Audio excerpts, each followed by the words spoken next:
सागर वाले जंगल में सभी पक्षी बहुत अमीर थे।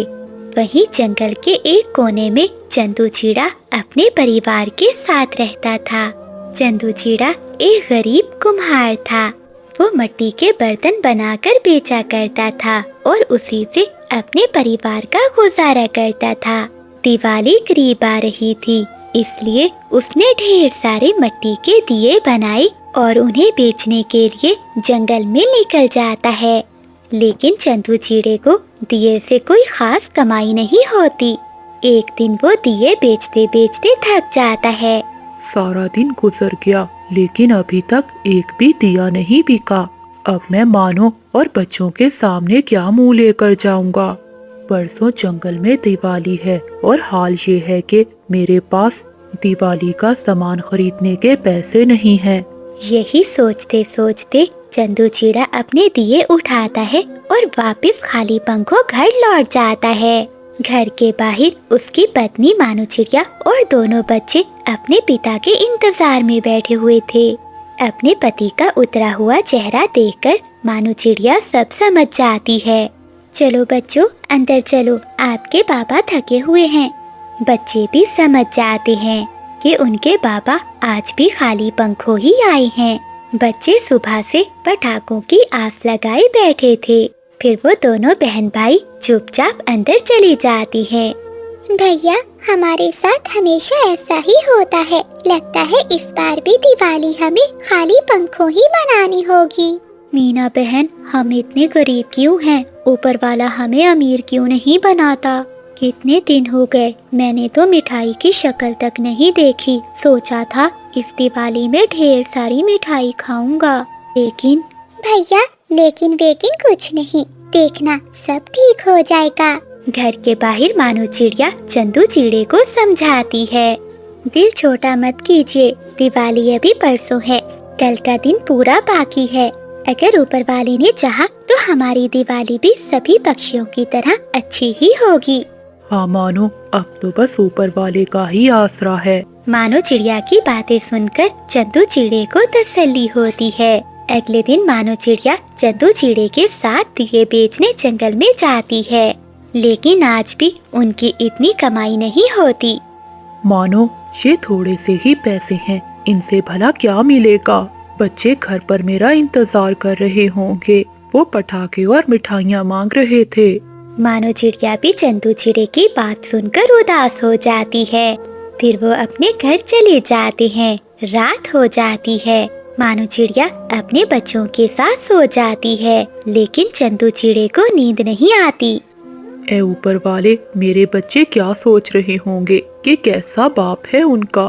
साल में एक बार तो आती है दिवाली, उन पर भी मैं अपने बच्चों को खुशियाँ नहीं दे पाता। जब मेरे बच्चे जंगल के बाकी पक्षियों के बच्चों को देखेंगे तो इनके दिल पर क्या गुजरेगी। नहीं, मैं ऐसा नहीं होने दूंगा। मेरे बच्चे भी पटाखे फोड़ेंगे और जी भरकर मिठाइयाँ खाएंगे। ऐसा सोचते हुए चंदू चिड़ा अपने घर से आधी रात को निकल जाता है। दिवाली की रात है, सभी पक्षी अपने अपने घोंसलों से बाहर होंगे। उनके घोंसले खाली होंगे। आज किसी घोंसले में से चोरी करके मैं अपने बच्चों के लिए खुशियाँ खरीदूंगा। फिर चंदू चिड़ा वहाँ से उड़ जाता है। आगे उसे एक घर दिखाई देता है जो लाइटों से सजा हुआ था। वो उस घर में चला जाता है। वो अभी घर में घुसा ही था कि किसी के गिरने की आवाज आती है। घर में से बच्चे के रोने की आवाज आती है। अरे, मैं तो फंस गया। लगता है दूसरे कमरे में कोई है, मुझे यहाँ से जाना चाहिए। लेकिन दूसरे कमरे से वो बच्चा लगातार रोए जा रहा था। जाकर देखता हूँ, कहीं बच्ची अकेली तो नहीं। एक बार चुपके से देख लेता हूँ। ऐसा सोचते हुए चंदू चिड़ा दूसरे कमरे में जाता है। एक छोटी कवि अपने घोंसले से नीचे गिरी हुई थी। उसके पाँव पर चोट आई हुई थी और उसका एक पंख नहीं था। चंदू चिड़े को उस छोटी कवि पर दया आ जाती है।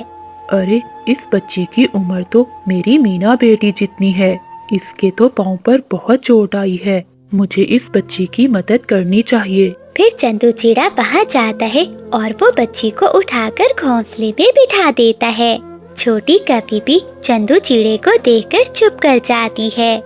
अंकल, आप कौन हैं? मेरे मम्मा पापा तो घर पर नहीं हैं। वो दोनों अपने दोस्तों के साथ बाहर घूमने गए हैं। बेटी, क्या वो तुम्हें अकेला छोड़कर चले गए? हाँ अंकल, वो हमेशा ऐसा ही करते हैं। मुझे कहीं भी अपने साथ नहीं लेकर जाते क्योंकि मैं उड़ नहीं सकती। छोटी कपी की बात सुनकर चंदू चिड़े का दिल भर आता है। वो ये भूल जाता है कि वो यहाँ चोरी करने आया था। बेटी, तुम चिंता नहीं करो, मैं तुम्हारे पाँव पर दवा लगा देता हूँ। वैसे तुम्हारा नाम क्या है? मेरा नाम मुन्नी है। आप कौन हैं और कहाँ से आए हैं? बेटा, बस यही समझ लो कि तुम्हारे मम्मी पापा ने मुझे तुम्हारा ख्याल रखने के लिए भेजा है। ये लो बेटा, मैंने दवा लगा दी है, सुबह तक तुम्हारा पाँव ठीक हो जाएगा। मुन्नी, क्या तुमने भोजन खाया है? नहीं अंकल। फिर चंदू चिड़ा रसोई से मुन्नी के लिए भोजन लाता है। फिर मुन्नी जी भरकर भोजन खाती है। आज वो बहुत खुश थी।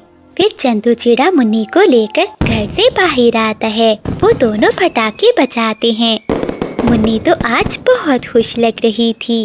तभी मुन्नी के मामा पापा भी घर आ जाते हैं। कौन है बे तू? घर खुला देखा नहीं कि घुस गया, चोर कहीं का। बादल जी, देख क्या रहे हो? डंडा उठाओ और मारो इस चोर को। चंदू चिड़ा कुछ कह पाता, बादल कप्पा एक बड़े डंडे से उसे मारना शुरू कर देता है। छोटी मुन्नी वहीं बैठी बैठी चंदू चिड़े को बचाने की कोशिश करती है। बाबा, छोड़ दो इन्हें। अंकल ने कुछ भी नहीं किया है। ये तो बहुत अच्छे हैं। देखिए ना, इन्होंने मेरी जान बचाई है।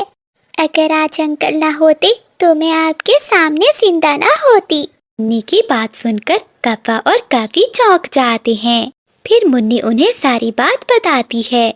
हमें माफ कर दो चिड़े, हमसे भूल हो गई। तुमने हमारी बेटी के लिए इतना कुछ किया और हमने बिना सोचे ही तुम्हें मारना शुरू कर दिया। ऐसा मत कहिए साहिब, मैं तो खुद आपके घर चोरी करने आया था, लेकिन मुन्नी बेटी की बातों ने मुझे इस पाप को करने से बचा लिया। अरे, चोरी करने क्यों आए थे? फिर चंदू चिड़ा सारी बात उन कप्पों को बताता है। चंदू चिड़े की बात सुनकर कप्पों का दिल पिघल जाता है। फिर कप्पा और कापी चंदू चिड़े के साथ ढेर सारे पटाखे और मिठाइयाँ लेकर उसके घर जाते हैं। घर के बाहर मानो चिड़िया उदास बैठी थी और उसके बच्चे दूसरे बच्चों को पटाखे फोड़ते हुए देख रहे थे। तभी अपने बाबा को देखकर बच्चे भागते हुए जाते हैं। इतने सारे पटाखे और मिठाइयाँ देखकर बच्चे बहुत खुश हो जाते हैं। चिड़िया बहन, आज तुम्हारे पति की वजह से ही हमें हमारी बच्ची सही सलामत मिल पाई है। इसलिए मैंने और बादल जी ने सोचा है आज के बाद आप सब भी हमारे साथ ही रहेंगे।